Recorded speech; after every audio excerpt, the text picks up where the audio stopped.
Hey there, everybody. Derek here from Dropping Pins Podcast, part of the Okayest Hunter Podcast Network. Tonight, I got to experience my first major glitch and hiccup, one that if you watch any of the Okayest Hunter episodes, you see Eric dealing with grace, I may add. He deals with it. Logan can attest, I did not deal with grace very well right now. We had some technical issues going on, so if the screen looks a little bit different than previous recordings, because we got it recording on my phone. I ran up and grabbed a charger real quick, so hopefully the phone stays charged while we do this episode of Dropping Pins. But anything that looks weird or goes wrong, 100% blame on me. I'm not a podcaster. I'm just a guy who likes to hunt deer, trying to make a podcast for my buddy Eric. So we got a great guest on tonight. I'm really excited to talk to this young man. I think he's going to relate really, really well to a lot of our listeners. Um, I came across him on Instagram. I'm not exactly sure how we crossed paths there. Thank you, though. I'm not exactly sure how I came across him, but instantly looking at his Instagram feed, you could tell this guy was just ate up with whitetails and scouting and all the parts of the process. So I took the chance right away with barely knowing him and just said, "Hey, man, I'd love to get you on." Um, he's been hunting since basically he could walk. As a little kid, and he's been in the woods, learning and observing and taking in all the whitetail things, but has really focused in the last 3 years on targeting mature deer, which those of you who've listened to any other episode of Dropping Pins, that's what we're here for, is to kind of drop pins along the way of how hunters went from basic skills and just hunting deer to hopefully over time honing those skills and starting to target, get on, and really chase older age class, bigger bucks. So with 3 years of truly kind of soaking in all these different skills, and I'm sure he's listened and watched and done all this stuff, I think he's going to relate really, really well to our guests. He hails from West Virginia, so finally we got a couple people here coming on, not from Wisconsin, so that's great. We got Logan Karson tonight. So Logan, wanted to welcome you to the Driving Pins podcast. How you doing, buddy? I'm doing good, man. Thanks for having me. Yeah, it's great to have you. And again, I apologize for all the mishap that happened before we started recording here, but I'm glad you stuck around and didn't say, screw this guy, I'm out of here. Let's go have some beers or something. So, yeah, we appreciate it, buddy. Yeah, so from West Virginia, but I think you mentioned when we were chatting before on Instagram that you do hunt Ohio occasionally and you got a Kansas tag this year, which is really cool. You excited about that?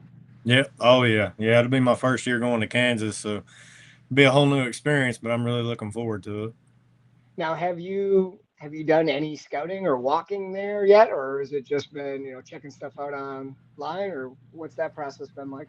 So I've done a good bit of e-scouting, but I kind of wanted to refrain from putting boots on the ground because I think to get out there to the area I'm wanting to hunt, it's going to be like a 12 or 13 hour drive. And I would hate to get out there, have a handful of spots picked out and get out there and be full of people. So I'm kind of just going to go by the seat of my pants, fly by the seat of my pants when I get out there. Heck yeah! And just out of curiosity, do you have a time frame picked out that you're going to be heading out there for your hunt? Most likely going to be the second and third week in November. From everything I've ever heard about Kansas, that should be prime time rut chasing, all that good stuff. So that'll be really exciting, man. Yeah. All right, I'll ask you the same question that we kind of start off with here, and that's just to give our listeners a little bit of a frame on what kind of terrain, what kind of stuff you grew up hunting, and definitely what kind of stuff you're hunting now. So, what kind of terrain have you been in? What do you know the most? So I grew up hunting mainly hills. Anybody that knows West Virginia knows it's mainly mountains. A lot of the stuff that I hunt, it's not huge mountains. You're talking 800 to 1,000 foot elevation gain top to bottom. So they're not giant, but it's hill country is what most people would call it. I've fiddled a little bit in the ag. If you go up the Ohio River on the West Virginia side, you can get in a little bit of ag country. So I've got into that a little bit, but mainly just the hills is what I've cut my teeth on for the most part. Now, this may be a stupid question or a redundant question because a lot of times we're just victims of circumstance and where we live. But growing up, I mean, I'm sure you had basically only that to hunt, but has that, I mean, hunting a little bit of ag? Do you prefer the hills? Do you like the flatter stuff? What kind of stuff is kind of like your bread and butter that you feel confident in? Uh, so far, I really like hunting the hills just because it's what I've grown up doing. You know, it's what I know. I like to I like to stick to the things that I know. You know, everything is tried and true. Um, as for the ag, I'd like to dive deeper into it over the next couple of years. You know, especially going out to Kansas where it's going to be flatter, more open terrain. And then getting up, you know, further north into Ohio. A lot of the places I hunt in Ohio are in the hills in the southern part of Ohio. But once you get up into the northern part of Ohio, it's a lot more flat, a lot more ag country. Um, and a lot of the ag that I've hunted, you know, up and down the Ohio River on the West Virginia side, even that, you know, it's not like your pancake flat, wide open ground. A lot of it is still rolling hills, but it's ag country. I do run into a lot more deer in ag country. I will say that the deer population is way higher there, so it is a little bit easier to get on deer. But I usually find the bigger deer in the hills. Just I don't know if it's got something to do with it's just harder to hunt or they can hide better or what. But I definitely find bigger deer in the bigger hills that I hunt. Yeah, that's something that I mean, even on like really pressured stuff that's big hilly terrain. We were talking with a guy this morning, Steve Shirk, from northern Pennsylvania, which is some mountain country, and you know, there's just such an advantage to be had for the deer in that country, just the visual advantage when they get out on these ridge points and these ridge tops. And I mean, they get smart real fast on how to play the wind and thermals and that stuff. And I think that's why you see so many of those big ones making it so many years in that type of terrain is they just once they learn how to use it, it's very difficult to beat them, which I'm sure you probably got some experience with. They play it well, they know what they're doing, and I feel like maybe that's a good segue. I know you've been thinking what we do here on Dropping Pins is try to learn from some story based examples. So we'll let that take us right into maybe some stuff that you've learned along the way on your journey to kind of chase mature deer. Feel free to share with us whatever you'd like. We'd love to hear from you, man. Yeah. So I'd like to go back to it was 2022. Last time I killed a buck. As of now, it was my biggest buck to date. And 2022 was kind of the year that I really started to get into hunting bigger deer. You know, I've hunted for like I said for as long as I could walk, but I've never targeted that older age class of deer. You know, that upper end deer. But I always wanted to. I always seen other guys. You know, they'd kill a big deer every year. And I always asked myself, I was like, why can't I do that, or what do I got to do that? And eventually, it just got to a point where I was like, I'm going to learn how to do this. If it's the last thing I do, I'm gonna do whatever it takes. I'm going to figure out how to hunt these bigger deer, how to kill them, and I'm gonna just learn how to get good at it because I hate not being good at something. So if I'm not good at something and I want to be good at it, man, I will take it to the end of the world till I can figure it out. Hell yeah, and Um, that's what you got to do, right? yeah, yeah. But like I said, 2022 was when I really started to focus on hunting bigger deer, trying to learn, their behaviors, how they move through the woods and everything like that.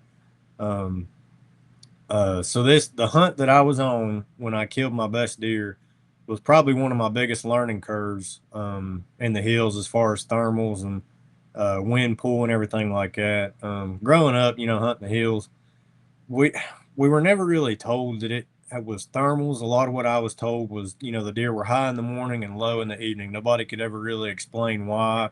It was just, that's just what the deer done. But there wasn't really any anatomy or anything behind it. Nobody ever explained. There wasn't an explanation as to why they were doing what they were doing. It was Um, just kind of taken for some, one of your, dad or an uncle just said, hey, this is what happens. And I've been told stuff like that as a kid too. And you just take it for what it is. And eventually you get old enough where you're like, well, why the hell is that? right? And you Yeah. got to go out and look on your own. I totally get that. Exactly. Um, but yeah. So this hunt, I was hunting this area, and historically, it has proven to hold bigger deer. I've hunted this actual property for a long time. It's a piece of public ground. Um, I've hunted it for a long time. I've killed several bucks out of it, and I knew that it had held good deer every year that I had hunted it, or at least every other year. I always hear a lot of guys talk about say one drainage or one ridge system or something like that will only hold one good buck. But that hasn't been my experience with this spot. It is. I've got trail cam pictures of several deer living in here at one time, and it seems to be an every year thing. There will be two to three, sometimes four bucks living in this little area that all live together. I don't know if it's just how the deer up there interact with each other or what. But that's kind of what drawn me to this spot to go in there and hunt. It was I was on the last day of my rutcation.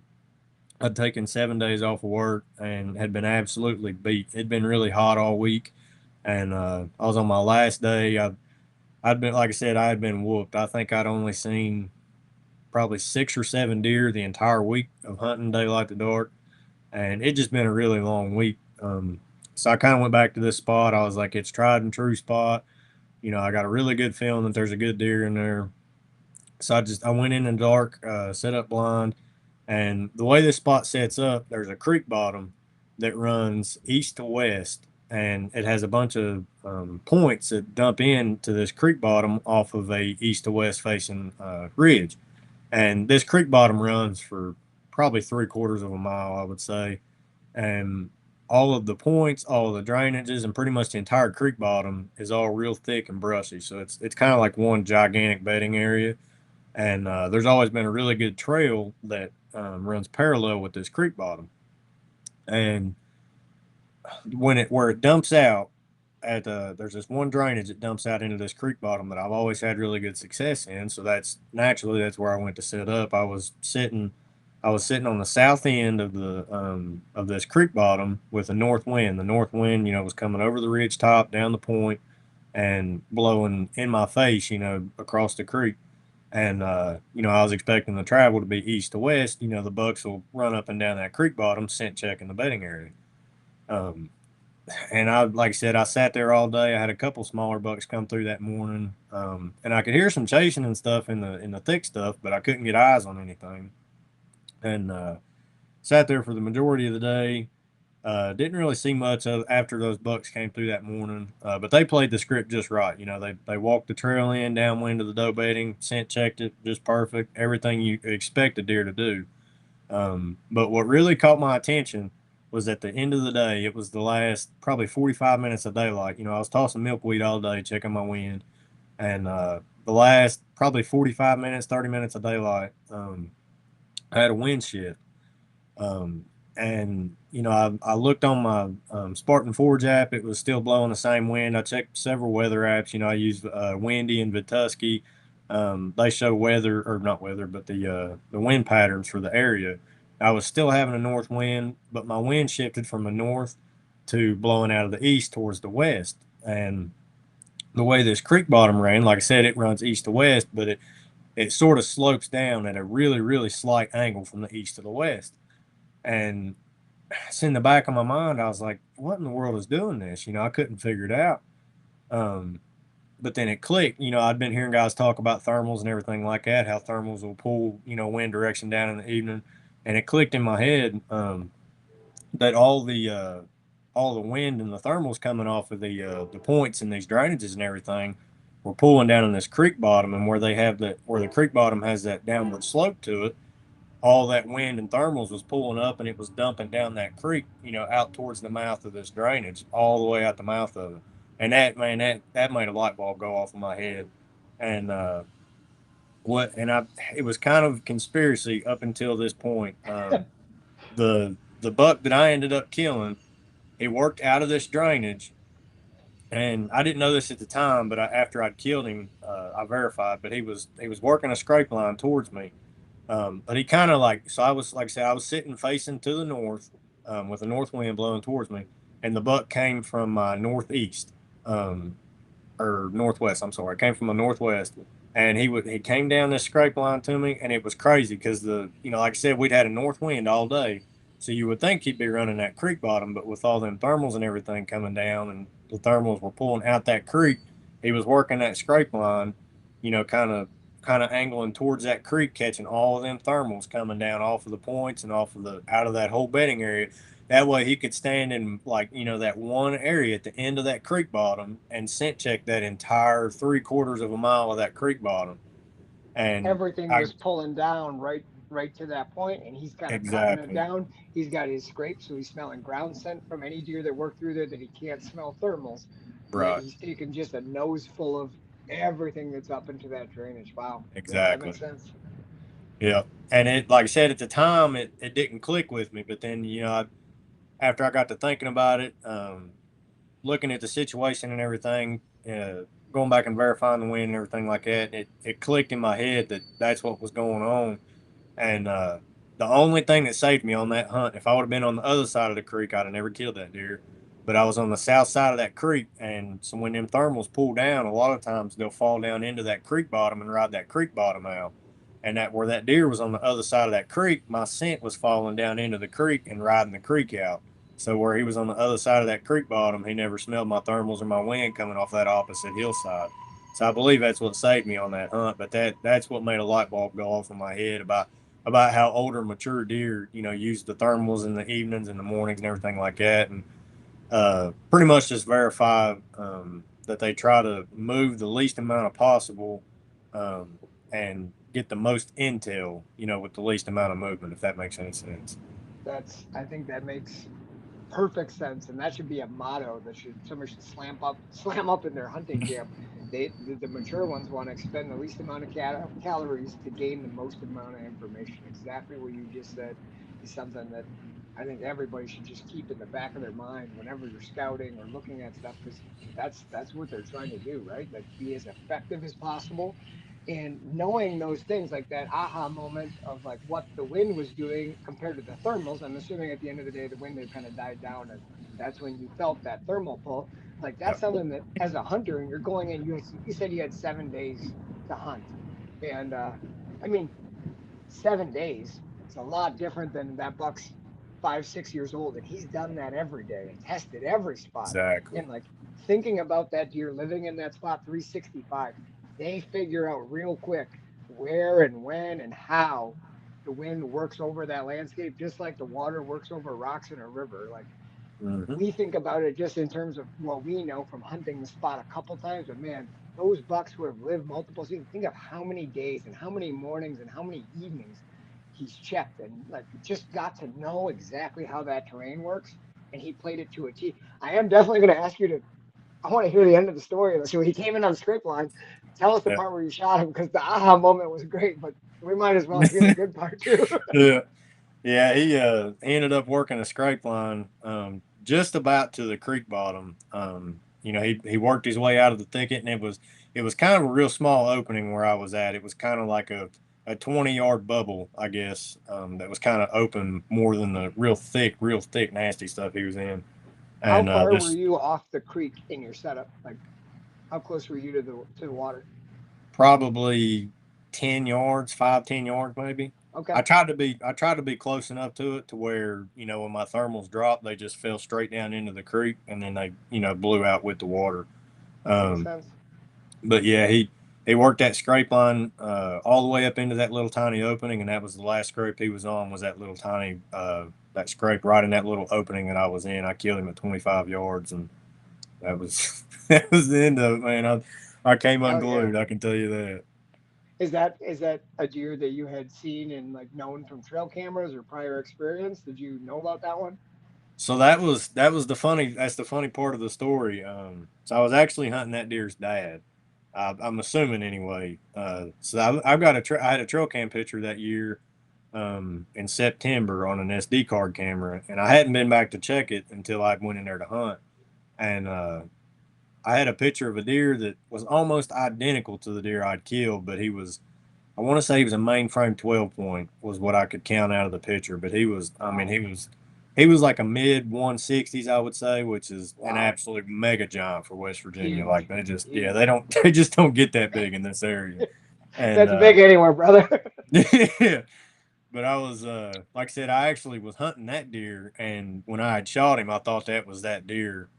So I just, man, like I said, I came completely unglued, but ended up not being that deer, but it was still a great deer at the end of the day. It was 143 inch 10 points, so Hell like it's yeah. my best deer to date. That's awesome. Ain't nothing wrong with that, man. That's an awesome deer.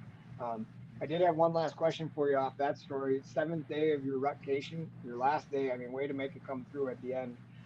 Did you hunt that location or that area any other day during your vacation? Was that like a spot you were keying in on, or was it like a last ditch throw it to the wind? I'm just curious how much pressure you've been putting on that area, just out So of curiosity.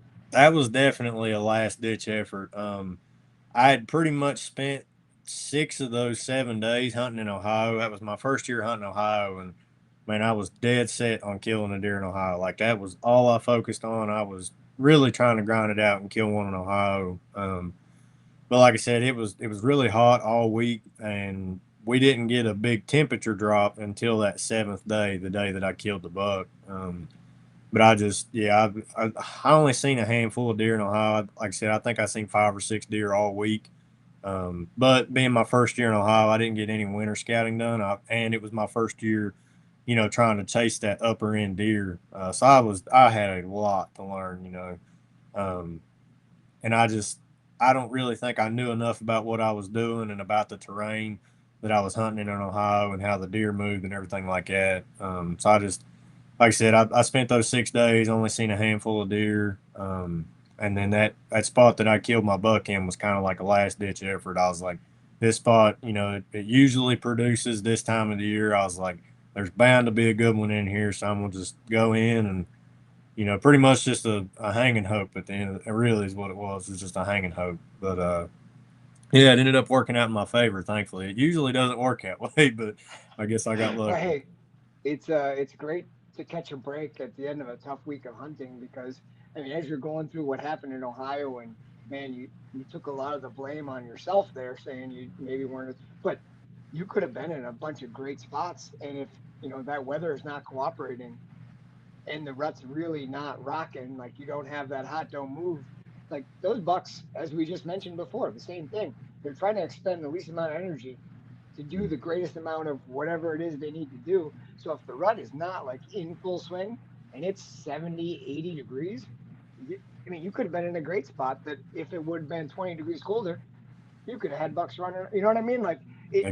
So Exactly. the blame is not all on like what you knew or didn't know. Like the weather plays such a big role um, in the amount of daylight movement that they're doing that I think it's important to know that you could have been on you could have been on some good stuff and Yeah. like just that piece of the puzzle. What do you do though? Like when you go out of state, right? Like you deal with the cards you're dealt, and sometimes it's hot, sometimes you get great weather, but you still got to just grind. And even if it's just learning as much of the area as possible for upcoming seasons, well, hey, it's still a win.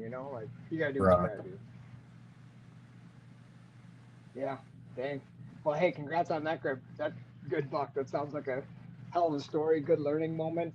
Um, I would normally I'd press you for what did you learn in your Ohio situation, but was there any other direction you had in mind to take it, or any other story that you wanted to share, or do Yeah, you yeah. think? So I've got this one. I actually just went through this a couple weeks ago. So last year, actually we'll go back to the winter of last year at the back in January. I was scouting a new piece in Ohio. Never been there before. Um, and it was right on my threshold of being too far for me to drive on a weekend. A lot of these places I hunt, I try to make it to where I can hunt them on a weekend because that's really the only time I get to hunt is the weekends, and then I'll take some time off during the rut. But other than that, the weekends is really all I get with work and everything. So I was trying to set a like a perimeter basically from home base where I could get say within 2.5 hours to hunt on a weekend. And it's like I said, I found this spot. It was right on the edge of my perimeter. And I was like, I'm gonna go check this spot out. It's a really big piece of land. There's bound to be a big deer in there somewhere. So I went in there, scouted it, and the very first spot I went to, man, I don't think I walked 200 yards. I hit this creek bottom and found like a 160-inch deadhead from EHD, Wow. and because EHD had hit Ohio really hard that year before, that summer before. So a lot of these bucks, they'd been killed off towards the end of summer due to EHD. And so I found that deadhead, and that right there gave me the intel without even running cameras or anything. I was like, well, if this deer, if he's in here, there's bound to be more. So that made me dig a little deeper and scouted that place. I think I probably walked 150 or 200 miles on that piece, just combing it as Whew. much as I possibly could, trying to figure everything out about it. Now, can Put I a bunch just? of cameras. I told you I'm going to interrupt you and be annoying during your stories, and I'm going to be. Oh, you're good. I'm going to do it right now. I'm just curious. You said you walked in about 200 yards and you found that buck in a creek bottom. Was that Mhm. kind of your starting place? Do you tend to like walk the creek bottoms looking for sign? Just because I don't know. In my area, a lot of the lower, more dense cover, like that's where I tend to pick up sign a lot faster. So I tend to like hone in on some of the thicker areas on a new piece just to see like if there's going to be something in there, I'm going to be able to tell in these thicker areas. Is that what you're doing, or are you just grid searching, or what's kind of your idea when you go in to scout that property? Yeah, yeah. So anytime I go in to scout a new piece, 9 times out of 10, I'm going to shoot straight into a bottom. And in my opinion, uh, deer are going to lay more sign into the bottom because everybody knows deer will lay down more sign after dark. A lot of scrapes are made after dark, and it's just a place for deer to congregate. Especially in the evenings after dark when all the thermals are pulling into the bottom. A lot of the food, the acorns that fall off the hillsides, rain and stuff washes them down into the bottoms. And there's water down there. If you got a creek down there, they can drink water. So there's a lot of resources for them in the bottom as well as cover. It's usually pretty thick in the bottoms. But yeah, that's 9 times out of 10. That's the first place I'm checking is the bottoms because, like you said, usually there's a lot more sign in the bottoms than there is anywhere else, and it's a lot more congregated too. Usually I can, if I go in and say I find one big scrape in a bottom, well then I'll pull my map up and start looking at different points or different drainages and stuff around that I think a buck would be bedded on. And then I'll just run up and down these different points looking for food sources, looking for bedding, just stuff like that where I can kind of hone in on where a deer's living. Yeah, I mean, thank you. I didn't want to interrupt in the middle of the story, but what you just said, exactly the way you just explained it, for someone who's new to it and like hasn't really thought about that, like everything you just laid out, like that's a blueprint for anybody listening who like you're not sure how to go find a mature buck. Do exactly what Logan just said. Find yourself some bottoms or some thick areas where you think deer are going to congregate. Doesn't have to be an egg food source. There are these areas out in the woods. Look for sign, and then what he just said, right? He looked at the map and thought, where would this deer be coming from, and based his scouting on that. So that's all I wanted to get. Like sometimes, the more into it you get, the more into chasing big deer you get. That's kind of stuff that you don't even really think about anymore. It's just what you do. But Right. like for a new guy, having someone explain that word for word exactly like you did, now they've got a blueprint to go off of. Like, oh, well, that's how I should probably think about it. So I just had to get that out there. I'm glad you explained it the way you did because that was absolutely perfect. All right, continue on with your story. Sorry. Oh, you're good. So yeah, like I said, I found that deadhead. Immediately knew that this was an area that I was going to want to target. So I scouted it all winter. I walked somewhere between 150 and 200 miles in that area. I tried to comb every inch of it because this drainage runs for a good while. I think when I laid it out on the map, it was just right at 2 miles long. Whew. Yeah, yeah, it's a pretty good size one. But like I said, I combed as much of it as I could to try to learn as much as possible about it in the amount of time that I had. You only get those couple months of winter when there's no green or anything up, and then once spring hits, it's a lot harder to find sign, everything like that. So I Yeah. tried to learn as much as I could in that amount of time that I had. And then come summer, I deployed. Probably, I think I deployed 12 or 13 cameras in there on different points and throughout the bottom and everything, just trying to see what deer are using the area. I hadn't really honed in on the specific deer or anything yet. Just trying to get an idea of what's living in there. Um, then went back. I believe it was the weekend before the opener. I went back, and the very first video I opened was he was. He, I believe he's pushing 170 inches. My Just God. going off of the video. Yeah. I think. I mean, I'm not the best at scoring deer, but that's what I think. He's either mid 60s. I know he's at least 160. He might be pushing 170, but He's it's just an damn big, is what absolute. he is. He's Oh man, damn big. It was absolute like crap mega your guy. pants on the first video open. Like I picked the right Yes. area. Yeah, yeah, dude. When I opened that video, man, I was trying to call my buddies and my girlfriend. I'm like, I just found the biggest deer in the state. Like, I was freaking out. Hell But yeah. uh, but yeah, like I said, I actually had several videos of him hitting this scrape. And one of them was really cool. It was late September and he was shedding his velvet, but he didn't have all of it off. And man, I've got a video of him hitting a scrape, and he's got velvet hanging off of him everywhere, and it's wicked looking. That's Um, so cool. Is that but scrape? Is that scraping a bottom? it is, yeah, yeah. It's so the way the scrape sets up, it's right off the end of a point. This point dumps down into and down into the bottom, and right off the end of this point, there's a huge beech tree down there, and that's where they've got this big scrape at. Um, But yeah, I had several videos of him, daylight, dark, all times of the night, hitting that scrape throughout August and September. But like I said, at the time, I didn't really know what I was getting myself into per se, because this was an upper end deer that I had never been in the arena with, and I was like, at the time, I thought I had it figured out, but man, I should have known better, um, but yeah, like I said, I dove in head first hunting this deer.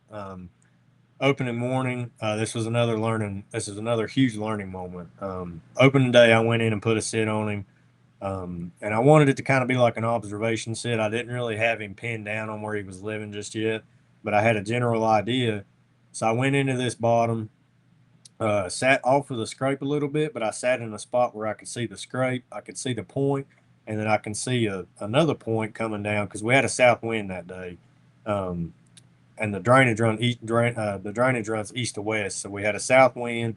The scrape was on the north end of the creek bottom there, but I was set up to, like I said, I could see the scrape, I could see the point, and I could see a hillside to the to the right of me, which was set up for a south wind.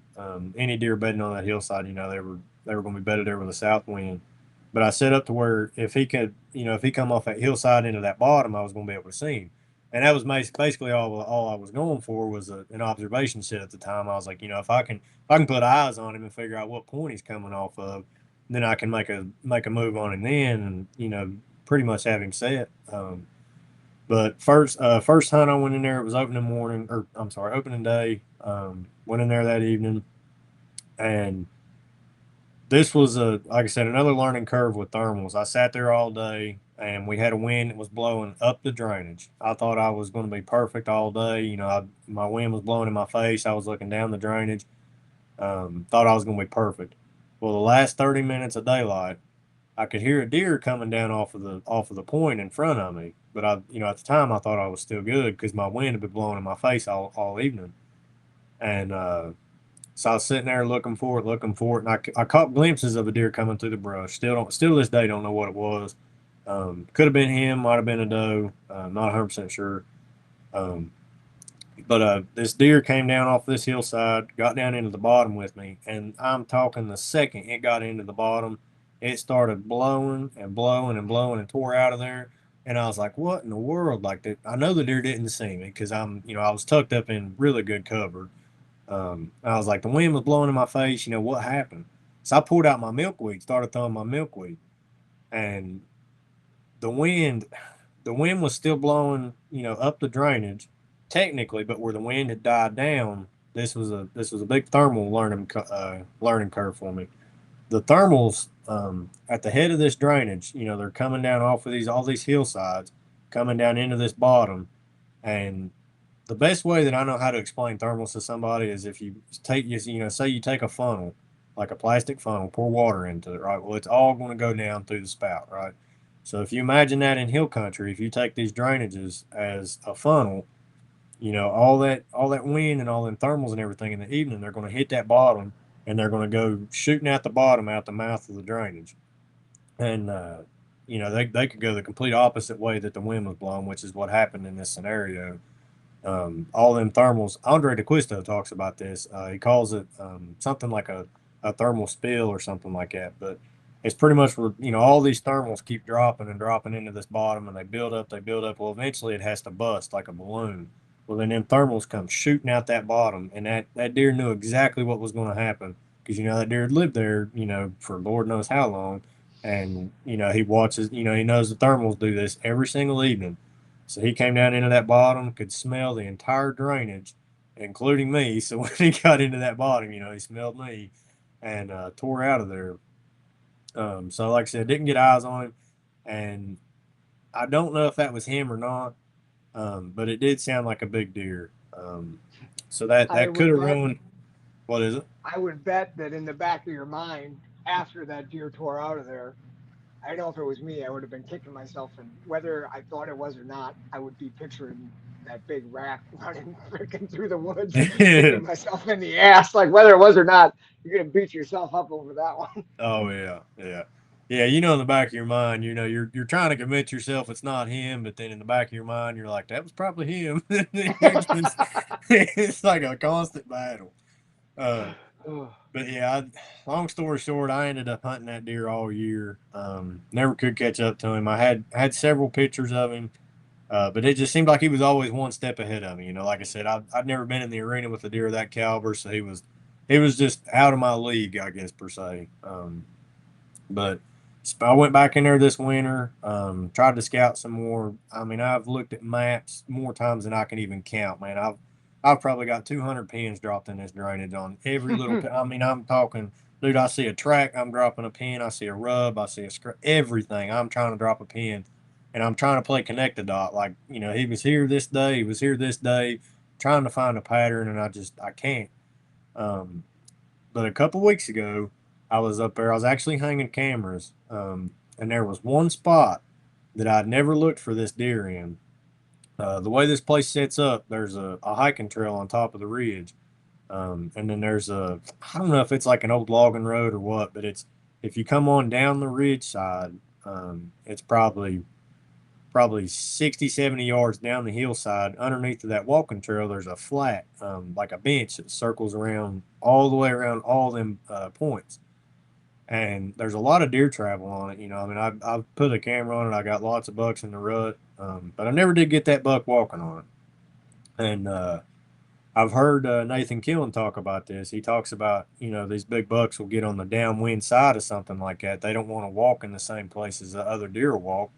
And that's a high traffic area for humans also, because this is real steep stuff. And a bench is just easy travel for a human, so Mm-hmm. naturally we're going to walk a bench. But that buck, he'll be on the downwind side of that, scent checking it out of sight from a human. And it's like I said, I was up there a couple weeks ago hanging cameras, and the the scrape where this scrape is, where this point comes down. There's 2 points, and the scrape is right off the end of this point where there's this drainage that shoots up right between these 2 points.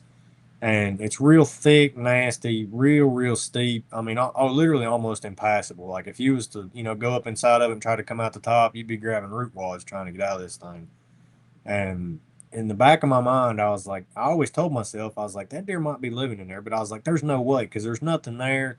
It's real thick, nasty. I was like, there's no flat spots for him to bed in. I was like, there's no way that deer's living in there. And man, I was like I said, I was up there a couple weeks ago hanging cameras, and I came across a bed up in there. It is on the most like hidden spot I have ever seen a deer bed in my life. It just blew my mind when I seen it. But it sets up. This drainage comes up in there, and it kind of splits at the top and goes two ways. And then up on the hillside, probably 10, 15 yards up on the hillside, there's this little tiny bench. And I mean, it's got to be like an old root wad or something where a trees fell over and kind of opened it up a little bit. But I found a huge deer bed right there, backed up against a tree that had fallen down, and it just clicked. I was like, "You got to be kidding me!" I was like, "Because I have scoured this place top to bottom, and the place that I got the most pictures of this deer at wasn't 60 yards from this bed that I found, but it was up on the point, where most of the deer travel, and I was sitting there thinking, I was like, man, this has got to be this buck's bed because it's the one, the one place I didn't look. It's really thick and secluded. It's on the downwind side of that bench.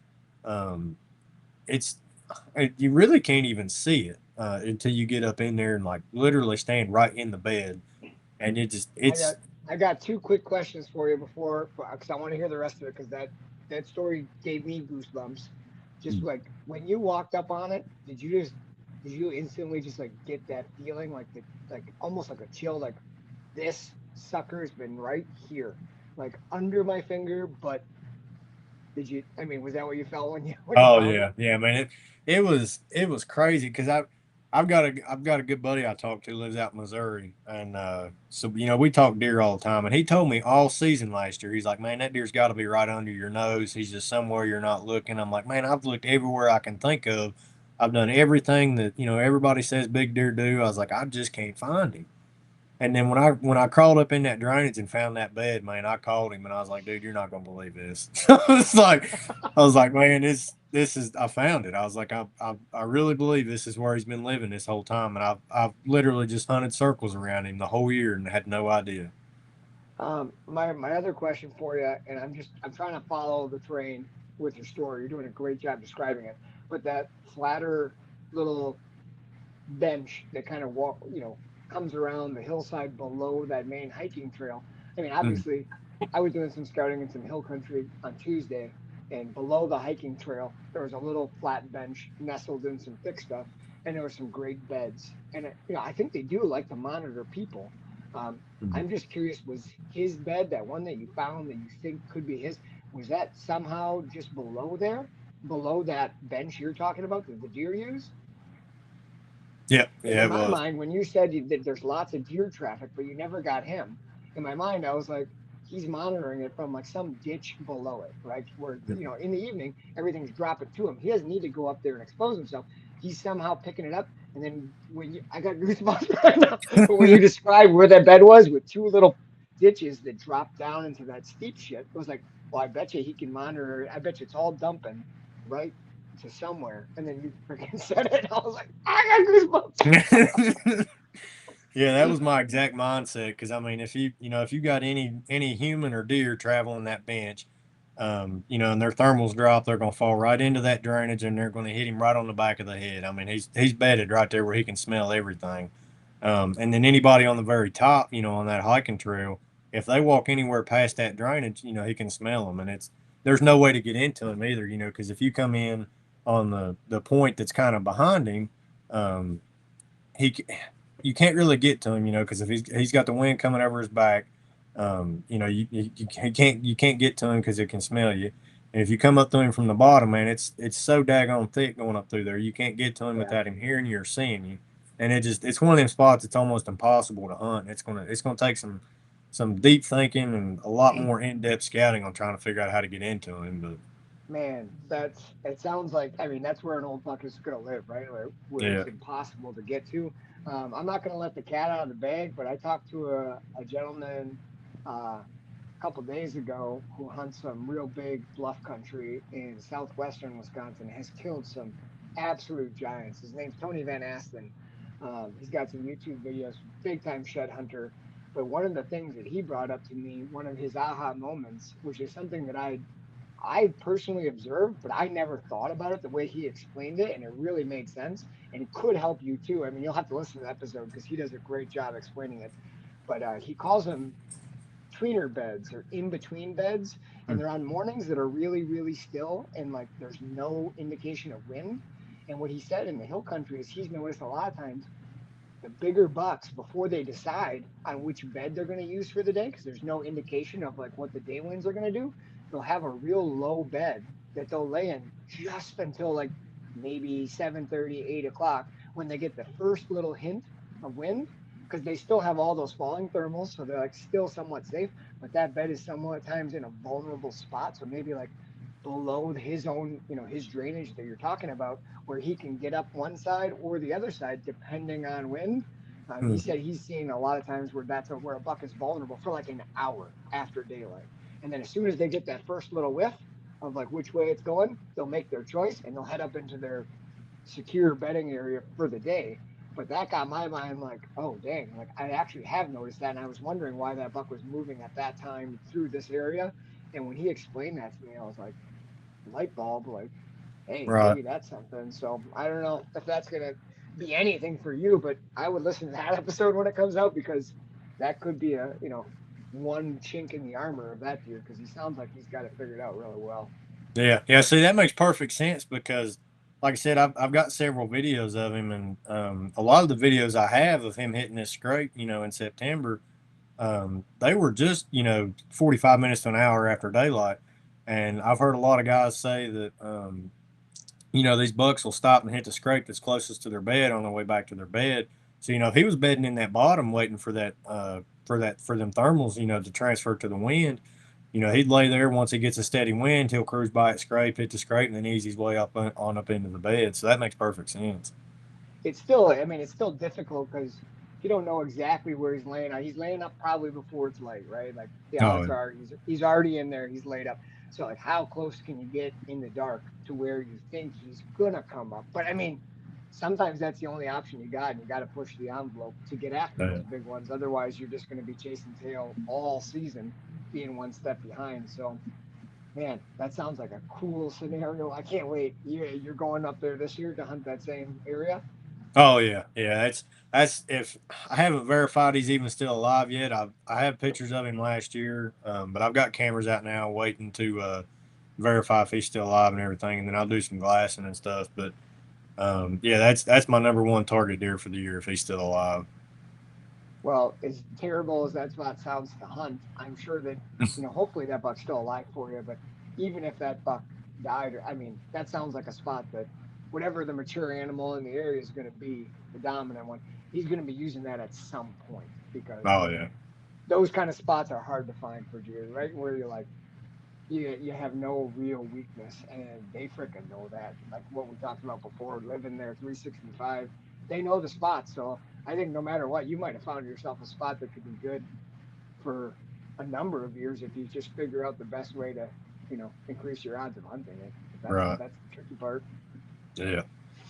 Yeah, it's crazy too, like how much different these big deer bed than say even a 4 year old deer. I mean, I could not tell you how many 3 to 4 year old bucks that I've found um, trying to find this deer. I mean, dude, I mean, I bet I found probably 7, 8, 9 bucks that were in Wow. that 3 to 4 year old range up there, and they're almost like textbook beds and everything. I mean, they're in the upper third in a greenbrier patch or on a bench with white oaks or something like that. And man, I just the amount of deer that you find, looking for one deer is just mind blowing. But you can learn a lot doing that, and then, but just watching the way that upper, a lot of guys say that once a deer hits, 4 or 5 years old, it's a completely different animal.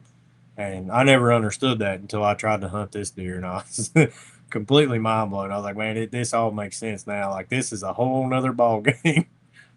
And you start to realize why like you watch some hunting shows or videos on YouTube where guys are targeting specific deer, and you come to realize like sometimes they they ended up shooting it and they're happy, but they're also like they usually have like a little bit of like sentimental like, well, I'm gonna miss chasing it because they take you on this journey and they make you realize things about the area and about the animal that they are that you would have never known if you hadn't accepted the challenge and tried hunting that deer.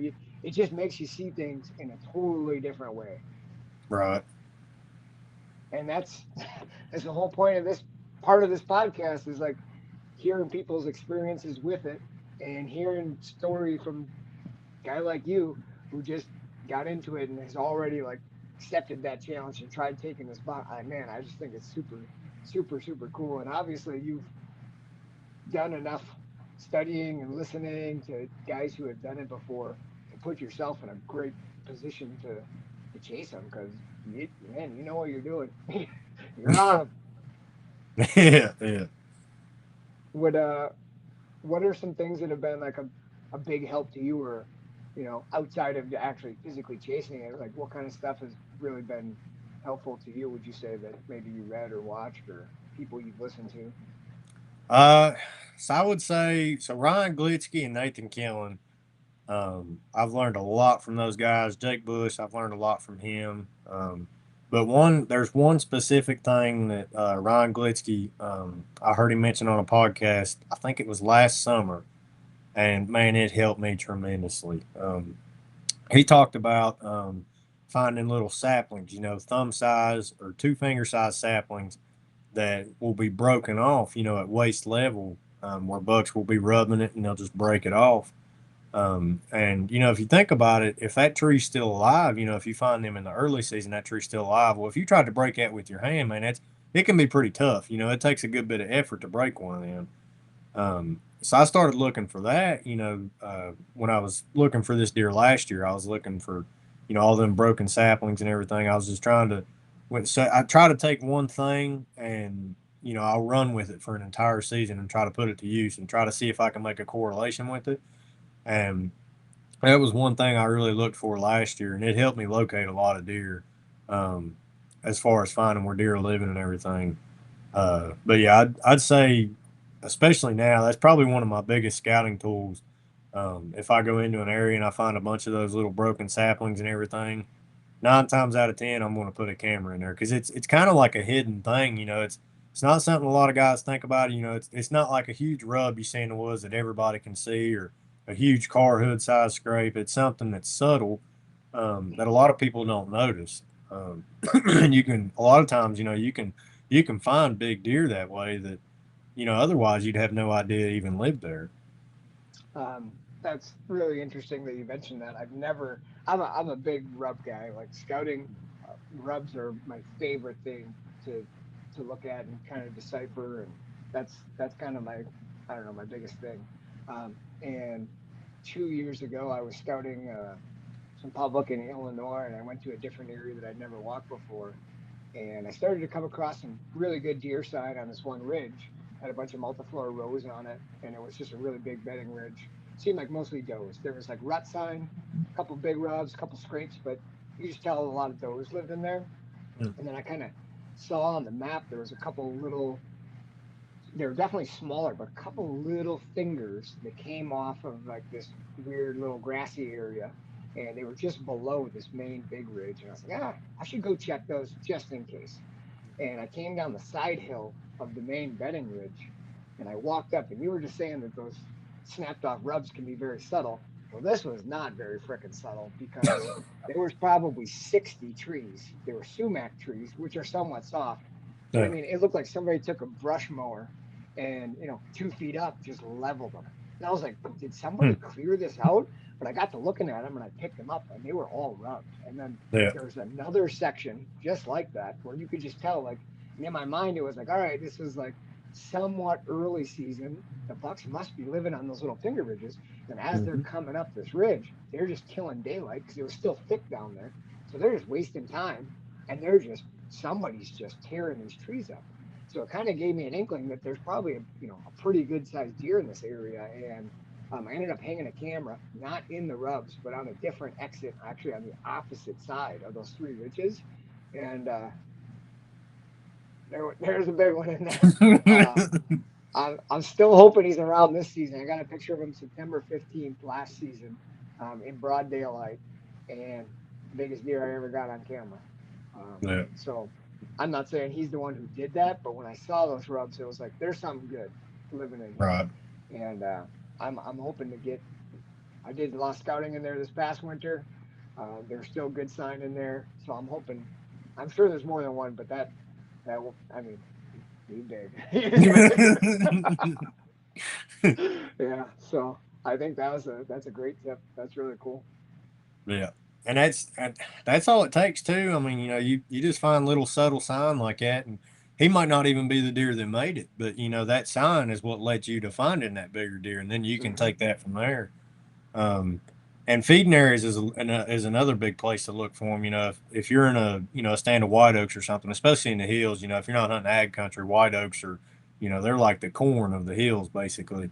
Um, but if you get in a big stand of white oaks and you start noticing a bunch of them little saplings and stuff are rubbed off, you can pretty well bank on there being a pretty good buck using that. And it's not something that a lot of people are going to notice. If you just pretty much anybody can notice a really big rub or really big scrape or anything like that, and that's going to attract hunter pressure. But you get these little broken saplings like that, along with a dropping white oak. You can put a camera on it. And I can just about guarantee you there's going to be a good deer there. And the same can be said for tracks. Also, tracks are probably one of my biggest scouting tools, I guess you could say, when I'm trying to find deer.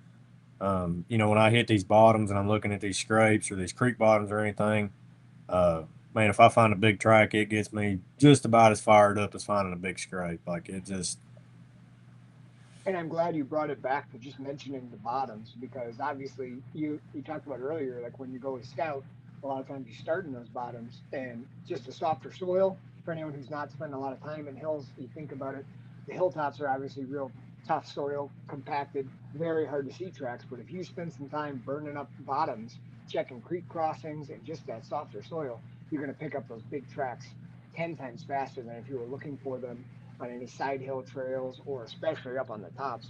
The ground is just so much easier to see those big tracks. So hit the nail on the exactly. head there. That's a great Yeah. observation.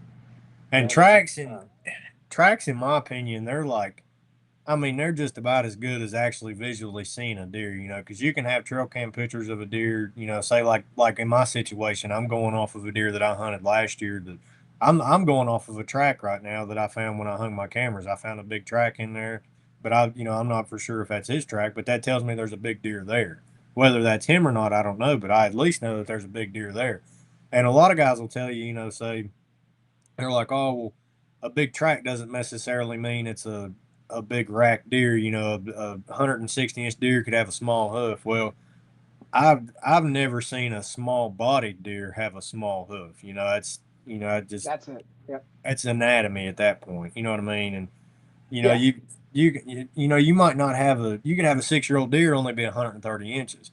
But at the end of the day, it's still a 6-year-old deer. You know what I mean? You're going to be And playing a that game with deer's a 6-year-old deer. and that deer is likely going to carry a significant body size. And when you're walking down a trail that's somewhat soft and you see, you know, 10 different sets of tracks and you see one set of track that's sinking in an inch deeper than every other pair of tracks, you can bet your ass that's a deer that you should probably take note of and be hunting because I mean, Exactly. I mean, you've seen it. The mature deer, they just man, they can be absolute huge. And some of them are small. And I will say, I listen to a lot of guys who do a lot of tracking up in the Northeast, and you know, the size of a hoof, just like the size of a rub. I mean, like Dan Infalt, great hunter, and his whole rule of thumb is like hip size rub. Well, I mean, I've seen some pretty damn big deer that have real short legs. Yeah, You know what yeah, I mean? Like exactly. not they're like Yeah, people. Like not yeah, all of it can be based on height. Not all of it can be based on track. Some deer got long legs, some deer got short legs. Like this is how it yep. is. I'm a small guy. I'm a compact guy, and like there's deer built like that. So it doesn't relate to antler size necessarily. But if you do see those big, like you said, it's a big ass deer. You know that. So like Mhm. what it's got on its head or not, that's a mature deer that, especially if you're still, if you, unless you killed a ton of booners and you're looking for like a number, you should target mature deer because no Right. matter if it's 100 inches or 150 or 108, that deer's going to teach you a lot of freaking Oh yeah. things about the woods that you didn't know, just like we talked about. Yep. I'll tell you now, man. That's really why I wanted to start to chase these older deer. Because like I said, I always hear guys talking about how much these older deer can teach you and how much you'll learn from them. And I'm like, well, if I'm going to do this thing, I'm going to chase, the oldest deer that I can find, whether it be 75 inches or 175 inches. If I don't care what it's got on its head, a big rack's awesome. We all want to kill big deer, but at the end of the day, I'm in this to learn. You know what I mean? So I don't. If I want to go out and kill a 3-year-old deer, man, it honestly, it probably wouldn't be that hard for me to do. I've done this long enough to where I feel pretty comfortable being able to get on a 2 3-year-old deer. But chasing those older deer, man, like I said, I spent all year chasing that one buck, and I found several different other bucks that were in that 3 to 4 year old range that I could have went and probably had a pretty good chance at killing. I'm not going to say that I could, but I could probably have a pretty good chance because I had a lot of intel on them. But I only found those deer because I was chasing that older buck, and everything that I've learned from chasing that older buck. I mean, it's like I said, it's a whole different ball game, man. Like if you were to put those tactics to work on a younger deer, dude, I mean, I don't even. It'd be almost. I don't want to say it would be easy, but it wouldn't be the same like ball game if that makes any sense. Yeah, and once you kind of made that decision to cross that bridge, then it's just like you've already decided that like, you're in this like growing, like you want to challenge yourself. And then it just does it. It's not as exciting, it's not as rewarding then. Like it's almost not like a trophy size thing, but it's like the challenge of it, right? So like Right. when you accepted the challenge, you started hunting these bigger deer and you know the mind, like what it takes. It's not that I don't like I would be happy with that 3 year old or 2 year old 10 point. It's just like the challenge aspect and like that part of it that you kind of thrive for now is not there. So it's not like people like don't shoot it because the rack isn't big. It's just a different age of animal is a different challenge. You know what I mean? Like I don't know if that makes any sense, but Right. it's Yeah. not as much about like the trophy or the antler size as it is about the challenge and thinking through the process and playing that chess match. Exactly. Yeah. Um, Gosh dang. Uh, yeah, man, I'm really glad that we got things to work out tonight. Thanks for putting up with my tomfoolery to get this set up, but we definitely need to stay in touch over the season. Oh yeah, that was the other thing that I was going to mention. I knew I had one more thing, and I feel like folks who hunt your area, West Virginia, Southern Ohio, if you're not hunting a ton of ag, one of the big detriments, and like you were talking about tracks and like you get good at picking up on all of these secondary signs, tracks, rubs, all these little details you're talking about. Because, I mean, you're in heavily wooded areas without big, open, vast fields for glassing. A lot of times without, like visual part of hunting. There are some places where you can just watch deer do this and watch them enter their bedding areas and, glass in Nebraska and Wyoming. And you can learn so much just by watching. But folks who are here in Wisconsin or areas of the Midwest, West Virginia, or, anywhere that's heavily wooded, that visual part of hunting we lose out on, which is a huge learning part. So that's why you got to rely on things like finding that one track, that one rub.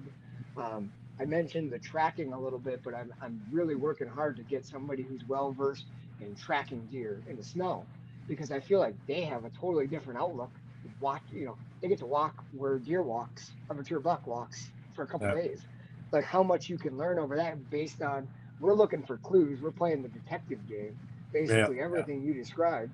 Whereas like guys who do tracking or guys who spend a lot of time behind spotting scopes and binoculars because they have that advantage, it's a totally different world on both sides of those spectrums. So I'm excited to talk to some people who do things a little bit differently than folks like you and I are doing it. But man, you become a damn good detective, as you've illustrated, at picking up on all the little subtleties when you start trying to chase these big deer in an area like that. So Yeah. I'm really glad you came on tonight. I appreciate you taking the time, Logan. Great knowledge you dropped tonight. Your stories were excellent. You made some really nice conclusions on there. I am super excited for you to chase, well, West Virginia deer, but I really got to know what goes on in Ohio on that cool bed you explained because this just sounds epic, dude. Yeah. I'm really excited, man. I'm trying to refrain from going back and checking those cameras as much as I can, but man, it's eating me alive. I just want to know. You know what I mean? I If just he's want to alive, what you're verify. chasing. Yeah, yeah. Yeah. Oh, well, that's cool, man. I'm not gonna push too hard, but I highly recommend you listen when it'll come out, and it'll come out in 2 weeks. But the gentleman's name is Tony Van Asten, and what he says about that in between kind of bedding setup, and he hunts a lot of hill country. I think could potentially offer you maybe a little clue into it. I don't know if it would work or not, but definitely worth a listen. So thanks a lot for coming on, man. We got to stay in touch. Really like everything you do and everything you said tonight. So I'm super glad we made it work. Thank you so much, dude. Yeah. Yeah. Thanks for having me, man. It was a great time. Yeah, cool. All right, well, that'll wrap up our podcast tonight. Thanks for everybody who listened and watched. Hopefully, hearing these guys' stories is helping you as much as it's helping me. Because if you guys aren't gaining from it, I sure as hell know I am. So I'm excited for the season just based on talking to guys like Logan who are sharing their experiences in the woods. So thanks a lot for your listenership. We appreciate it. You guys have a good night. Thanks, Logan.